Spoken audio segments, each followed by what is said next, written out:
Sir இப்ப இந்த ரீசென்ட்டா செய்தியிலலாம் பார்க்குறோம். இந்த ஆணவ கொலை அப்படிங்கிறது. இது எனக்கு தெரிஞ்சு ஒரு 10, 15 வருஷமா பெரிய லெவல்ல நடந்துட்டு இருக்கு. முன்னாடிலாம் 1, 2ன்னு நடந்தது. இன்னைக்கு பேசப்பட்டதுக்கு அப்புறம் இது ரொம்ப பெருசா நடக்கிற மாரி ஒரு ஃபீலிங் இருக்கு. இதுக்கு ஒரு தீர்வே இருக்காதுங்களா சார்? கண்டிப்பா இது உண்மைய சொல்லப்போனா குறைஞ்சிருக்குன்னு தான் நான் சொல்லுவேன். நீங்க இப்ப நெறைய பேருக்கு தெரியுது அவ்வளோதான். இப்ப இதுக்கு முன்னாடிலாம் ஏதோ ஒரு இடத்துல கொலை நடந்துரும். அத ஊரோட சேர்ந்து மறைச்சுருவாங்க. நமக்கு தெரியாது. அவங்க எதனால இறந்தாங்க, என்ன ஏதுன்னா தெரியாது. இப்ப அப்படி கிடையாது. இப்ப எல்லாம் ரொம்ப பப்ளிக் ஆயிருச்சு. ஹாஸ்பிட்டல்ஸ்லாம் இருக்கு. எப்படி இறந்தாங்க, என்ன ஏதுன்றதெல்லாம் தெளிவா தெரியும். ஓகே, ஒரு கல்யாணம் பண்றாங்க. 2 சமூகத்துக்கு இடையே ஒரு மோதல் ஏற்படுது. ஒரு சமூக ஆள் நான் தான் உயர்ந்தவன்றான். அந்த உயர்ந்தவன் சொல்றவன் அந்த அதர் காஸ்ட் ஆள கொன்றுறாங்க. இது ஒரு பக்கம். அதே மாரி ஆணவ கொலைன்றது சொந்த இப்போ ஒரு ஒரு அக்காவோ, தங்கச்சியோ கூட பிறந்தவங்க யாரோ ஒருத்தவங்க இருக்கிறாங்க. அவங்க வேற சமூகத்து பையன லவ் பண்ணி பண்ணாங்கன்னா, அவங்கள கொல்றது. அவங்களே அதாவது கூட பிறந்த அக்கா, தங்கச்சிய கொல்றதுன்றது ரொம்ப கொடுமையான ஒரு விஷயம். இதெல்லாம் பெரியவங்க திணிக்கக்கூடிய, பெரியவங்க செய்யக்கூடிய முதல்ல தவறு. எப்போதுமே பிரிவினை பேசுறதுன்றது ரொம்ப ஆபத்தானது. பள்ளிக்கூடத்துக்கு போம்போதே அவங்க கூட சேராத, இவன் கூட சேராத, அந்த ஜாதிக்காரன் கூட சேராத அப்படின்றதே குற்றம். அதுவே தப்பு. அந்த மாதிரி விஷ விதைய விதைச்சு, இந்த மாதிரி ஒரு விஷ விதைய விதைச்சிங்கன்னா, நாளைக்கு உங்க பையனோ, பொண்ணோ ஜெயில்ல இருப்பாங்க. இது பெற்றோருக்கு. பெற்றோர்கள் இந்த மாதிரி பிள்ளைங்கள்ட்ட சொல்லி வளர்க்கவே கூடாது. இன்னொருத்தவங்க மேல ஒரு வெறுப்புணர்ச்சி வளர்க்கறதுன்றது ரொம்ப ரொம்ப ஆபத்தானது. அந்த மாதிரி ஆபத்துக்குள்ள கைவிடும் போது என்ன ஆகும் அப்படின்னா, பிள்ளைங்க நாளைக்கு எதை வேணா செய்ய துணிவாங்க. நீங்க எள்ளுனா அவங்க எண்ணெயா இருப்பாங்க. அதனால எல்லார்கிட்டையும் நம்ம அன்பா இருக்கணும் அப்படின்றத சொல்லி வளர்க்கணுமே தவிர, இந்த மாதிரி விஷயங்களை சொல்லி வளர்க்கறது ரொம்ப ஆபத்தானது. நம்பர் 1 சட்டம்.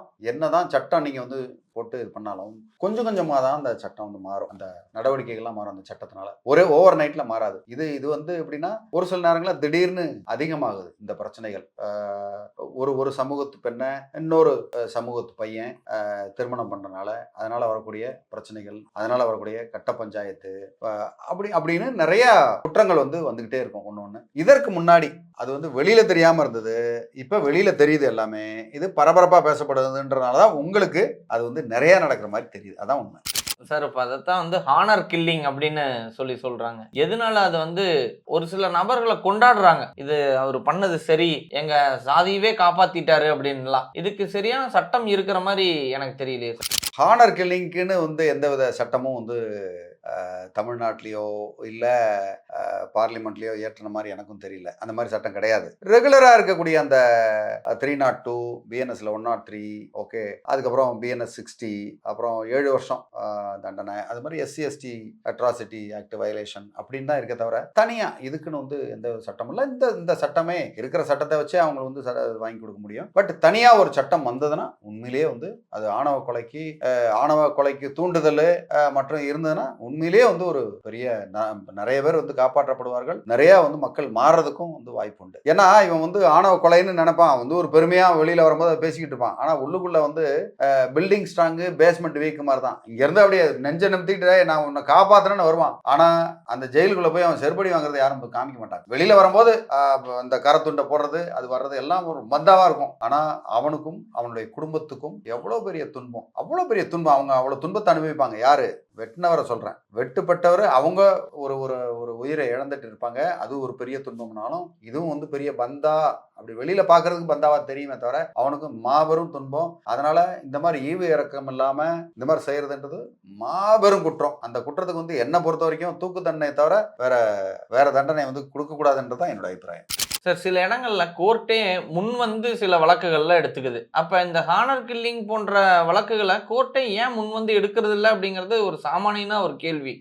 அந்த வழக்கு தான் நடந்துகிட்டு இருக்கு. அதுக்கப்புறம் திருப்பி அதுக்கு மேல ஒன்றும் வழக்கு தேவையில்லையே. இப்ப ஒருத்தவரை ஹானர் கில்லிங் பண்ணிட்டாங்க. பண்ணி தான் கேஸ் நடக்குது. கோர்ட்ல கேஸ் நடக்கும்போது திருப்பி அதை ஹைகோர்ட்லயோ ஏதோ சோமோட்டோல எடுக்க வேண்டிய அவசியம் கிடையாது. ஸோ அதுல ஏதாவது தவறு நடந்தாதான். இப்ப சப்போஸிங் அதை நிரூபிக்க முடியாம தவறு நடந்தா, இல்ல உள்ளுக்குள்ள சப்போஸிங் அது அவங்களுக்கு ஆதரவான ஆட்களே எல்லா இடத்துலயும் இருக்காங்க. காவல்துறையிலும் நீதித்துறையிலும் இருந்து அதுல ஏதாவது தவறு நடக்கும்போது அதுல சோமோட்டோவா ஹைகோர்ட்டும் சுப்ரீம் கோர்ட்டும் கண்டிப்பா அதை நடவடிக்கை எடுக்கும். அதை எடுத்துக்கிட்டு தான் இருக்கு. அதுல எடுக்கல செய்ய செய்யல போல அப்படின்றத ஒண்ணு இல்லை. சோ இதுல மாற வேண்டியது வந்து சட்டமும் மாறணும். சட்டம் வந்து ஆணவ கொலைக்கு வந்து ஒரு சட்டம் இயற்றணும். அது மட்டும் இல்லாம மக்களும் மாறணும். மக்கள் வந்து அறிவை பயன்படுத்த ஆரம்பிச்சிட்டா அந்த ஆணவ கொலைகள்லாம் மெதுவா நிக்க ஆரம்பிச்சிடும். சோ பல நாடுகள் இருக்கு. இப்ப எங்கேயாவது ஆணவ கொலைன்றது வந்து பாக்குறோமா? அதுவும் இந்த மாதிரி வளர்ற நாடுல பாத்தீங்கன்னா இப்ப அமெரிக்காலயோ இல்ல ஐரோப்பிய நாடுகள்லயோ ஆணவ கொலைன்னு இருக்கா? அங்கெல்லாம் கிடையாது. ஓகே, மக்கள் வாழ்றாங்க. மக்களா தான் பாக்குறாங்க. இந்த இனம் அது இதுன்னு தனித்தனியா பிரிஞ்சு பிரிஞ்சு பிரிஞ்சு இப்ப இருக்கிறனால தான் இன்னைக்கு வரைக்கும் நம்ம வந்து ரொம்ப பெருசா முன்னேறாம இருக்கோம். கண்டிப்பா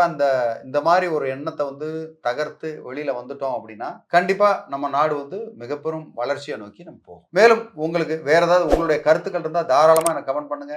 நான் அதுக்கு உண்டான பதில தைரியமாவும் தாராளமா சொல்றதுக்கு உங்களுக்கு தயாரா இருக்கேன். நன்றி, வணக்கம்.